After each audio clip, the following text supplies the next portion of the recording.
Good morning, Substack and YouTube. This is Jasmine Niger. I'm the YA Skeptic at yaskeptic.patreon.com. I'm here to start with my first video book review for you guys. The reason why I'm exploring YA literature is that I've been learning to be a novelist for the last 6 or 7 years, ever since I was pregnant with my daughter. And since then, I've written 2 manuscripts, and the most recent one is still in development, and its protagonist is 15 years old. And I hadn't thought in terms of categories much before, but my writing instructor told me that perhaps this is a YA novel, and perhaps that would be a good thing, something to explore, something to learn more about. So, at her advice, I went back and checked out a bunch of books from my childhood and teenage years that really spoke to me as YA. And I'm going to go back, reread them, see which ones stand up, which ones don't, what I have to learn from them, what I think I can add to the genre. So, today I'm going to talk to you about If This Is Love, I'll Take Spaghetti by Ellen Conford. Ellen Conford was an author that wrote a lot of books that were available, I think, through the Scholastic book sales program that we used to have at school. You'd get that little mini magazine and you could order a book with a little blurb. I read A Royal Pain by Ellen Conford, which reminds me a lot of The Princess Diaries. It's one of these, a regular girl ends up being a princess in a remote part of Europe who falls in love with a prince. Kind of a modern Cinderella retelling. This book is one I had not read as a kid, but I definitely had heard of the title and it stuck with me, so I thought I'd give it a try. Short stories. Ellen Conford usually writes these short YA novels set in I believe, the early 80s. This one was written in 83. And I have to admit that I was a little disappointed with how much it centered purely on trying to get a boyfriend, although, that is the theme of this book. It's romance centered. Obviously, these are all straight couples from the female point of view. All the modern identifiers of ethnic group are dropped because, the assumption is that these are white girls. So, the thing about Conford that makes her worth reading a little bit is that she is really funny. She is pretty good with dialogue. The moms have different dialogues than the daughters. The boys have reasonably realistic, boyish dialogue. And there are a lot of funny, cute reversals towards the end of each of these stories, not unlike an O. Henry story, where at the last second, something absurd happens that changes the girl's point of view. There's an interaction with a rock star, there's an interaction with a boy from school, there's a crush on a mom. A girl has a crush on her friend's mom, but decides her mom is okay after all. So I gave it 3 out of 5 stars on Goodreads under Jasmine Niger, my name. If you want a nostalgic trip back to the Scholastic bookstore, this might be for you. It is not feminist in a modern sense, although I do think the tone borrows a lot from Erma Bombeck. The wry humor, the focus on women's point of view, which for its time I think was kind of new. And if you like a short story with a little twist at the end about the absurdities of teenage love, check it out. The other way I'm exploring YA fiction is through diaries of the authors.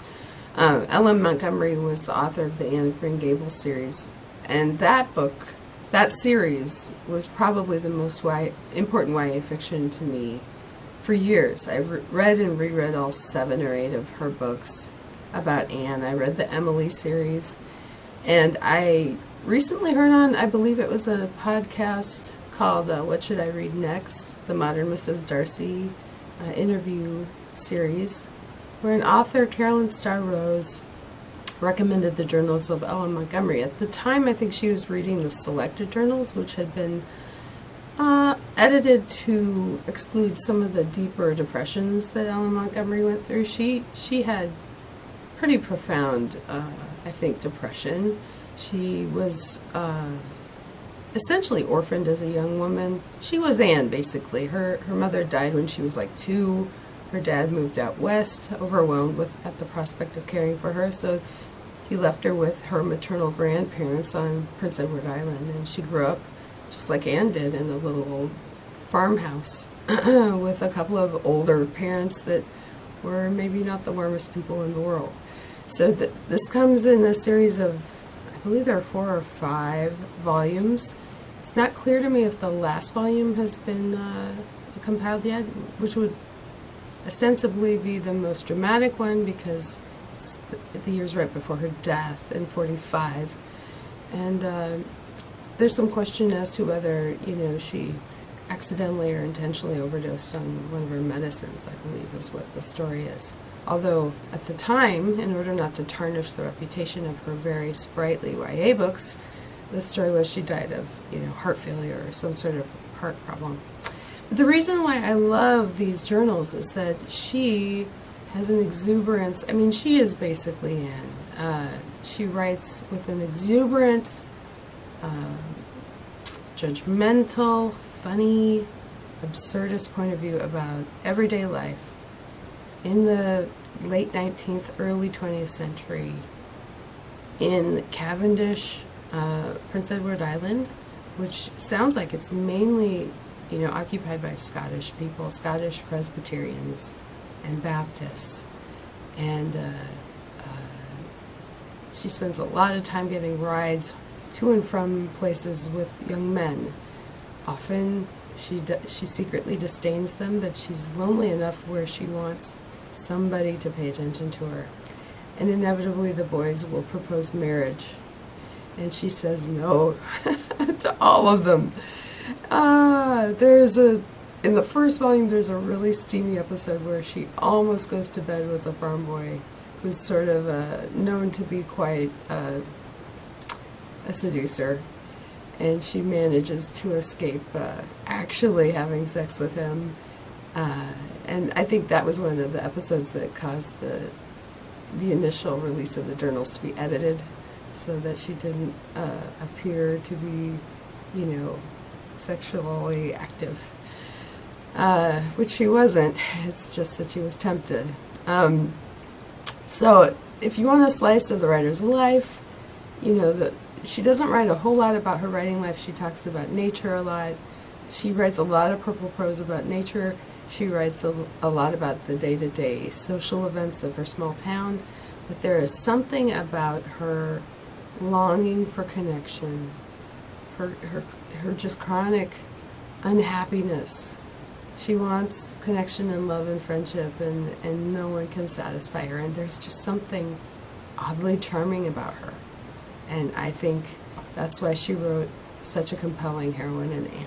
So recommend this highly. I would give this 4 out of 5 stars. Really great. And buy the complete. The complete will give you a much fuller picture of everything she went through as an author, a creative, and a woman. So this is my inaugural video. I plan to link it to my Substack, yaskeptic.patreon.com. It is free for everyone. There is no. It might lead you through some subscription nonsense, but it's free. And I plan to update these reviews frequently as I read around YA and learn how it's done and how I want to do it. Thanks so much. We'll see you.